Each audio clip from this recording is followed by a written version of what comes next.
YouTube, what's going on, man? It's your boy Black House Booking here with another video. Hope you guys are doing well. I missed one upload yesterday. Don't kill me, man. I was having too much fun on that WWE 2K24, and you're gonna get an honest review day one from me. I'm not sponsored. I'm not getting paid. I'm just a guy who loves WWE, loves wrestling, and I so happen to love video games as well. So let's get right into the video. Thank you guys for the love and support. And maybe I'll upload some footage later on. For now, I'm just showing you guys some screenshots. So when I got the game, the first thing I did was change them damn overalls. Austin Theory 72, no. Zelina Vega 74, no. Chad Gable less than the 80, absolutely not. Bro, I literally changed everybody's overall. And Logan Paul, instead of a 90, I made him an 85. He is the champion. And Gunther, I made a 91. I think Cody Rhodes, I left 93, but I made Seth Rollins a 94 because he is the champion. Even though Cody Rhodes beat him like 3 times, I still believe that Seth Rollins, should be higher. He is the world heavyweight champion right now. And also made Roman Reigns higher. He was 97. I made him a 98. I'm not the biggest fan of the run, but I will miss the run once it's gone. And I think that Roman Reigns is warranted a 98 overall in the game. And I left Rhea Ripley, Bianca Belair the same. And then I did change Charlotte Flair. I think Charlotte Flair 91 is ridiculous. I think she should be a 94.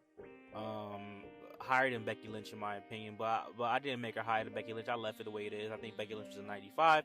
So I left it at that, man. And I made Bayley like a 92 because she was an 85. Yeah, some of these were egregious. Absolutely made no sense. Tiffany Stratton was like a somewhere in the 70s and stuff like that. I made her like an 80. You know what I'm saying? I just think we gotta do better with these overalls. Obviously, these guys don't watch the product. Yo, Grayson Waller was in the 70s. Carmella Hayes was like an 81 maybe. Bron Breakker was a low 80. I'm like, man. And you know what I'm saying? Like, and Sami Zayn and Kevin Owens were like not in the high 80s. I made them both like an 89, 90. They were the tag team champions and they had big matches against Roman Reigns. Like, just because a guy isn't popular name wise, this in their opinion doesn't mean that they should be that low. So that's what I did. That's the first thing I did. I bought the 40 Years of WrestleMania edition, so I got everything unlocked already. However, everything is not unlocked. One gripe I do have so far: the arenas are not unlocked. So okay, so there has to be an incentive to play the showcase game because the showcase mode. Because if not, then if there was nothing to unlock at all, why would you play the showcase mode? So the arenas weren't unlocked, but all the belts were unlocked. That kind of pissed me off a little bit because when I did go into universe mode much later, which I'll talk about, there were certain arenas that I wanted because I like to change things up, and I was like, damn, bro, I can't even use like old arenas and stuff like that. So yeah, I wasn't too happy about that. I'll be quite honest, but it is what it is. And then, the first thing I wanted to do after changing the overalls was to actually, play a match. So, I played a match. I played an ambulance match. I played Rhea Ripley versus Bianca versus Becky Lynch in an ambulance match. That was the first match that I played. And I will say, I liked the ambulance match. It was actually kind of challenging. I didn't know you had to go for the door to close the door twice. So I thought I won the damn match. But, even when I had Becky Lynch on red, like, she was still, like, opening the door, stopping me from putting her in the ambulance. So far, so good. Only thing I didn't know how to do was throw someone off the top of the ambulance. I kept Irish whipping her, and she just didn't go. But then she threw me off, so at least I know that it's possible to do that. So I'll go back and revisit that, because I haven't played a casket match yet. I'm going to save that probably for GM mode. I'll probably play a casket match, maybe share some footage on YouTube if I possibly can. And so far so good. A new match type that I didn't play WWE 2K. What was it, in 14 or whatever? I never played that one. That's the one I missed. I played 15, I played 16, I played 18, 19. I didn't play 17, and that's how I went pretty much. So yeah. So the next thing that I decided to do was I decided to actually do GM mode. That is my favorite game mode in the game. That's the one that I play all the time. I am a GM mode guy. That's really my thug thizzle, y'all. I love me some GM mode, and that's really what I'm gonna spend the majority of my hours playing. And let me say this: I had to start over like 3 times, and now I'm on the file that I want. And let me explain why. So the first time, right, I'm very overwhelmed with how expensive the contracts are.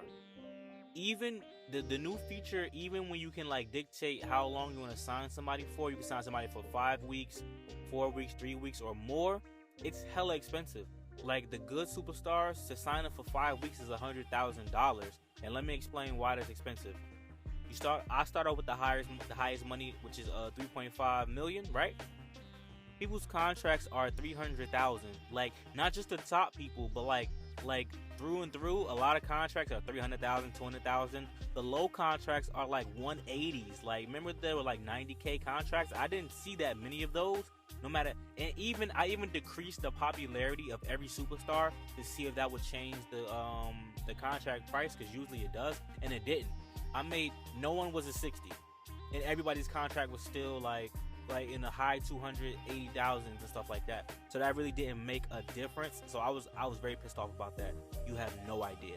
So I only signed like 10 superstars because I wanted to keep like at least 500,000. But then when you keep the 500,000, that's not very good to do. So I will say this: the mode itself is very challenging, which I like. It's not easy, but damn. So I kept 500,000, right? To buy the arena, the first one is like 100,000. The next one, next level is 200. Next level 300. But then you gotta buy all the special effects and all that stuff, and that goes the same, 100,000, 200,000. But think about it: if you got 500K, you're gonna buy the arena first. So you need the arena, right? So you're already down to 400,000, and you can't buy the other stuff yet until you get these things called assets, which you guys will see what I'm talking about. But then you want to buy power cards, you want to sign free agents, and it's hard to get more money until you have the higher tier booking of like the arenas and all that type of stuff. So I kept like I would book a lot of shows with only like $20,000 left in the bank, because obviously I'm booking different match types to increase the quality. I'm like, it's very hard, bro, because you have to choose whether you want to save money, right? Choose whether you want to save money, you want to increase the quality, or you want to sign free agents. And you can't.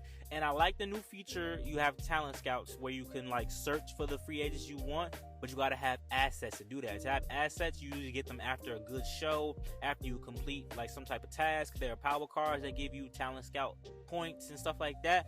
But man, this game is not easy, ladies and gentlemen. This game is quite difficult. I like it. I had to start over 3 times because a lot of reviews were saying that, they still got the class system, but it doesn't matter as much. So, and what they mean by that really is someone can have like 2 classes. For some reason, Charlotte Flair is booked as a giant. Like that's her class, but she also has a specialist class attached with that. So she can like fight. So she could fight anybody pretty much, and it's fine, but she would get like a significant boost with fighting a cruiser because she's a giant. And that just doesn't make any sense to me. Normally what I do, I just make everybody a specialist, because like I said, this mode and universe mode should just be combined. So me, I just combine them. I make it what I want to make it. So I make everybody a specialist, so I can just sign whoever, and the matches are gonna be all right regardless. And it's gonna more depend on their popularity and their ring XP, which is a new thing. You can send people to training to get their ring stuff up and then get perks. So this mode is a lot more fleshed out than last year and the previous year. I think it made a significant improvement from 22, and I think it's like damn near there. But what they should just do now is just make Universe mode and GM mode one thing, where you can change the attires when you do matches in GM mode. You can actually create the show that you want to be the GM of. You can put the titles in that you want the title to be a part of the show. They should just do that, because Universe mode, I played it. It's all right. Some of the glitches are fixed, but there are still glitches. But this is day one. This is even before the day one patch came out that I was playing. So the glitches might be fixed, but damn boy, I wanted to see the Judgment Day's full entrance, and I booked Dominic with all 3 members of the Judgment Day. But for some odd reason, Rhea Ripley kept popping up on my opponent's side, so I couldn't see the full Judgment Day entrance, and I was very pissed off about that. But I had fun day one, man. I'm not gonna lie. I played it all day pretty much. I was off. I took off just to play the game, because that's how passionate I am, and I earned my time. And I would suggest buying the game if you haven't. I'm gonna have way more fun on Friday when everyone gets the game, because I want some community creations. I tried to go in and make some attires, and I'm not liking them. I still might share them with you guys, but I didn't like them. I need what's the status. I need all y'all to get y'all communications popping so I get some new attires for these people. But let me know what you guys think if you had the game already, and if not, man, I look forward to seeing you guys on Friday. And if you want to play online, man, drop that PSN, man. We on PlayStation 5, man. Like, comment, subscribe. Thank you guys so much for love and support. Peace.